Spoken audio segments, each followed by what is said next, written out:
Zapravo, ne znam što sam tela da kažem. Prva stvar koju šminker treba da ima jeste ljubav prema tom poslu, odnosno da ima dobru volju. Druga stvar jeste da se opremi kvalitetnom šminkom. U početku to ne mora da bude skupa šminka, ali definitivno ne preporučujem kupovinu kineskih paleta za oči i tako dalje. Treća stvar jeste definitivno strpljenje i puno strpljenja koje je uvek potrebno kada radite sa ljudima. Četvrta stvar koju svaki šminker treba da posjeduje jeste da ostvari dobru komunikaciju sa svojim mušterijama.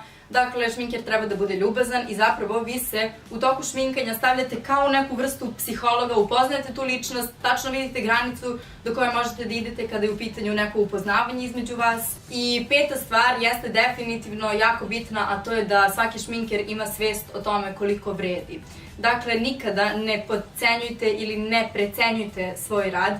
Bitno je da uvek budete realni, gledajte ljude oko sebe, gledajte šminkere oko sebe, slušajte komentare drugih, naravno ne nužno one loše, ali prihvatajte kritike, značit će vam svakako.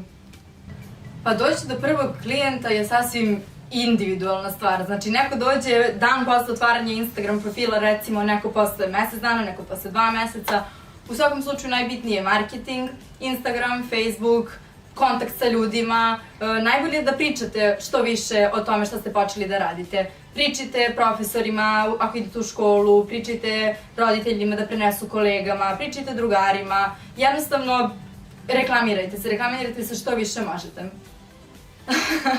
To je bilo na početku moje šminkerske karijere. Došla je devojka sa svojom drugaricom i one su sedele sve vreme kod mene i ćutale su apsolutno sve vreme i samo su se njih dve gledale međusobno i smejale su se. I onda kad sam se ja zapravo raspitivala ko je ona, kada sam čula od par ljudi, shvatila sam da je njeno pravo ime zapravo suprotno skroz od imena kojim se ona meni predstavila i sad je suprotno od njenog imena na Instagramu. Tako da eto, možda je to nešto što mi je bilo najčudnije za ove 2 godine, što je neko lagao oko svog imena. Hvala svima što ste gledali video, nadam se da vam se video dopao i nadam se da ćemo se uskoro videti. Ukoliko imate još neko pitanje, rado bismo čuli, tako da ostavite u komentaru i naravno lajkujte, šerujte i subscribeujte se. Ljubim vas!